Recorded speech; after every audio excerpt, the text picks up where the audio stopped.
Hi everybody, I am your tour guide JR Monticalbo. It's great to meet you here in Cebu City. Discover Cebu City and you will see it is phenomenal. Like Alice in our Wonderland, you will find there is even more to see in Cebu City than you have dreamed about. We are now visiting to Magellan's Cross, located at Magallanes Street, Cebu City, planted by Ferdinand Magellan on April 21, 1521. This site commemorates the baptism of the first Christian Filipinos, Raja Humabon and Queen Juana, along with roughly 400 supporters by Father Pedro Valderrama, is a Spanish actor.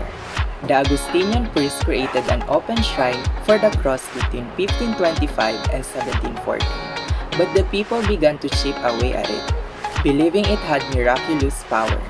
To shield the cross from utter destruction, a kiosk-like building was created. To further safeguard it, a Tindalo wood hollow cross was built to encapsulate the original cross, which still exists today.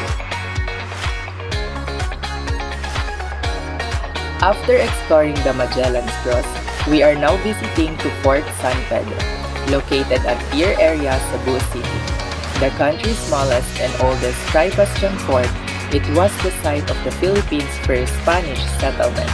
It covers a total of 2,025 square meters on the inside. The towers are 30 feet high from the ground level and the walls are 20 feet high and 8 feet thick. On May 8, 1565, Miguel Lopez de Legazpi broke ground for the first time. It became an American Warwick barracks during the American regime, which was later transformed into classrooms where Cebuanos obtained official education. It acted as a fortification for the occupying Japanese army during World War II. The Cebu Garden Club took over after 1950 and transformed the inner court into a tiny garden. It also housed the Cebu City Zoo for a few years. It hosted the Department of Tourism and the Philippine Tourism Authority offices from 1978 to August 15, 1993. The Cebu City government is currently responsible for its upkeep and administration. Are you guys enjoying? Wait, there's more! We are now heading to Kawasan Falls, located at Matutinao, Bodian, Cebu. The coolness of the rich flora around these panoramic waterfalls may be felt. There are a variety of lodging options in the neighborhood, ranging from inexpensive to moderate. Hold on, tourists, as we take a tour to Basilica Minor del Santo Niño. Did you know that Miguel Lopez de Legazpi erected this church on Osmeña Boulevard in Cebu City? Andres Urdaneta on the location where Santo Niño's image was discovered in 1565. The church's earliest construction, however, was destroyed by fire on November 1, 1568. It was rebuilt under Juan Albaran's authority and refurbished in 1740. During the 4th centennial celebration of Cebu's Christianization, Cardinal Antoinette Papa Legate bestowed the title of Basilica Minor del Santo Niño on the church in May 1965. I know you guys won't get tired exploring, so let's move to Olango Wildlife Sanctuary. It is located at Olango Island, Lapu-Lapu City, Cebu. Olango Island is home to the country's largest concentration of migrating birds. Bird migration begins in Siberia, northern China, and Japan, where birds nest. From late July to late November, these birds fly as far as Australia and New Zealand in anticipation of food scarcity and winter cold. The southern migration is the name given to this phenomenon. In the reverse northern migration, these birds return to their breeding areas from late February to May. Keep exploring, tourists. We will now move to Lapu-Lapu Monument. It is located at Punta Engano, Lapu-Lapu City, Cebu, site of the April 27, 1521 conflict between Mactan Island chieftain Lapu-Lapu and the foreign aggressor Ferdinand Magellan. The hero is depicted with a bolo in one hand and a pestle in the other. These weapons are thought to have been used in his battle with Magellan. These monuments serve as a remembrance of the Filipino people's valor. We are further exploring tourists, but of course, we don't miss out the heritage of Cebu Monument. It is located at Colon Street, Cebu City. It's placed on the original Plaza Parian and depicts major and symbolic events in Cebu's history. From Raja Humabon's origin to the recent beatification of Cebuana martyr Pedro Calungsod, Eduardo Castrillo, a national artist, created the colossal sculpture tableau. The project began in July 1997 and was completed on December 8, 2000. Visiting Mactan Island, it is located across Cebu City, the gateway city to the Visayas and Mindanao, and is blessed with an abundance of natural beauty from its white sand beaches.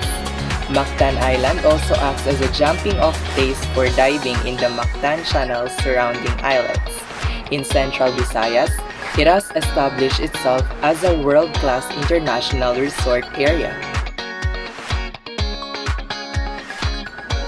When you visit Molbol, it is expected that a village is 90 kilometers south of Cebu City, more than just a sun, sea, and sun getaway. Molbol is a diving and snorkeling paradise. In the early 1980s, the Panagsama Beach area was known as one of Asia's most popular and ideal diving spots. Coral, anemones, spadges, and a school of beautifully colored reef fish lives in its depths, as do corals, anemones, and sponges. Pescador Island, which is visible across Panagsama Beach, is a popular diving spot. At this juncture, we will now visit the Magellan's Marker. Did you know that Magellan crossed the channel to Mactan Island in an attempt to propagate the faith, encouraged by the success of Christianizing the people of Cebu? On April 27, 1521, before reaching the coast, he was killed by the island's chieftain, Lapu-Lapu, and his soldiers in a battle of power and independence. Despite a promise to trade jewels and spices for Magellan's body, efforts to recover his body proves useless. This monument was created in 1866 to commemorate the great explorer's fate. We are now visiting Casa Gorordo Museum. This is the first Filipino bishop of Cebu. Juan Gorordo lived at 35 Lopez Jaena Street in Cebu City from 1862 to 1934. A tour of this home provides a glimpse of Filipino life, particularly during the years from 1860 to 1920. This location now houses notable paintings, museum artifacts, a courtyard, as well as antique home objects and furnishings. Tuesday through Sunday, 10 a.m. to 6 p.m., foreigners pay 70 pesos, adults pay 40 pesos, college students pay 15 pesos, and children pay 10 pesos, including high school and elementary students. Another museo to be visited in Cebu City is Museo Sugbo. It is located at Cuenco Avenue, Cebu City.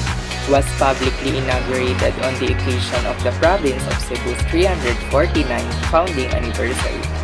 The Provincial Museum contains 12 galleries distributed across 6 buildings, all composed of coral stone and live mortar, and is home to Cebu's biggest collection of Spanish architecture between 1871 and 1891. It was constructed. Here are 6 of the museum's galleries.